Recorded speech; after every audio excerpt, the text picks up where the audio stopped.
ദേ എല്ലാവരും ഒന്നുകൂടെ നോക്കിയേ, സമസ്തക്കാരുടെ ഒരു വലിയന്റെ യോഗ്യത പറയുന്നുണ്ട്, കേട്ടോളൂ. ഞാൻ കോഴിക്കോട് 1 മണിക്കൂർ കല്ലായി പാലത്തിൻ്റെ അവിടെ ഒരു ക്ലബ്ബിൽ കയറിയിട്ട് മഹാനായ ബാബുരാജ് സംഗീതം വായിക്കുക.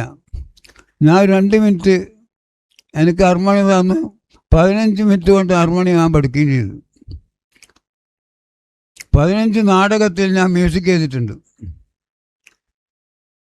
5 സിനിമയിൽ ഞാൻ അഭിനയിച്ചിട്ടുമുണ്ട്. 5 സിനിമയിൽ ഞാൻ അഭിനയിച്ചിട്ടുമുണ്ട്. നിങ്ങൾക്ക് നോക്കിയാൽ കാണാം. ഇല്ലാതായിരിക്കും പറയട്ടെ, ഉണ്ടല്ലോ. ഇതൊക്കെ നമ്മുടെ കലാപ്രകടനമാണ്. ആറാമ മറ്റേ സ്വർഗത്തിൽ പോകാത്ത പരിപാടിയൊന്നുമില്ല. വയർത്തോൾ സിനിമയിൽ അഭിനയിച്ച് മുഹമ്മദ് റാഫി ഇപ്പോൾ സ്വർഗത്തിലുള്ളത്, പ്രേം നസീർ സ്വർഗത്തിലുള്ളത്. ഇല്ല നിങ്ങൾക്ക് പറയാൻ കഴിയുമോ? അതുകൊണ്ടാണ് മൂപ്പര് ഈ വഴി തെരഞ്ഞെടുത്തത്. അല്ല നിങ്ങൾക്ക് ആർക്കെങ്കിലും പറയാൻ കഴിയോ? എന്തൊക്കെ കറാമത്താ പഠിച്ചോനെ, എന്തൊക്കെ കറാമത്ത. അതുകൊണ്ട് ഞാൻ ഹജ്ജും ഉംറയൊന്നും ചെയ്ത് വെറുതെ സമയം കളയാൻ നിൽക്കണ്ട. ഏതെങ്കിലും ഒരു സിനിമയിലൊരു വേഷം കിട്ടുമോ നോക്കി, അതാ നല്ലത്. സ്വർഗത്തിൽ പോകാനുള്ള വഴിയാണ് മൂപ്പര് പറഞ്ഞു തരുന്നത്.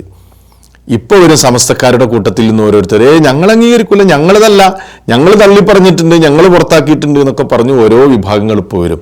ഞാൻ നിങ്ങളോട് ചോദിക്കട്ടെ, ഏതാണെങ്കിലും നിങ്ങളുടെ ആശയധാരയിലല്ലേ ഈ ചങ്ങാതി ഉള്ളത്? നിങ്ങളുടെ ഈ മൊത്തം സമസ്ത വിഭാഗങ്ങളുടെ ആശയധാരയിൽ കൂടെ സഞ്ചരിക്കുന്ന ആളല്ലേ, അതല്ലാതെ സെൽഫികളുടെ കൂട്ടത്തിൽപ്പെട്ട ആളൊന്നുമല്ലല്ലോ. ഇയാളുടെ പിറകിൽ കൂടിയ ആളുകൾ ആരാ? നിങ്ങളുടെ വിഭാഗങ്ങളിൽപ്പെട്ട ആളുകൾ തന്നെയല്ലേ.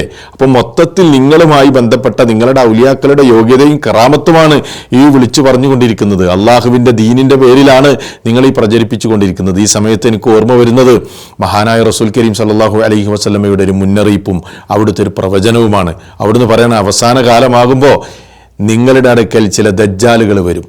ദജ്ജാലൂന കദ്ദാബൂന, കള്ളം പറയുന്ന ദജ്ജാലുകൾ.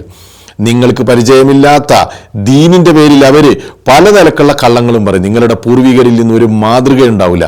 പിഴപ്പിക്കും, പിഴച്ച വിശ്വാസങ്ങളും പിഴച്ച വാദങ്ങളും അവർ അവതരിപ്പിക്കും. അതുകൊണ്ട് അവർ നിങ്ങളെ വഴിപിഴപ്പിക്കാതിരിക്കട്ടെ, അവർ നിങ്ങളെ ഫിത്നയിലാക്കാതിരിക്കട്ടെ എന്ന് നമ്മുടെ പ്രവാചകൻ നബി സല്ലല്ലാഹു അലൈഹി വസല്ലം നമുക്ക് മുന്നറിയിപ്പ് നൽകിയിരിക്കുകയാണ്. ജാഗ്രത പുലർത്തുക.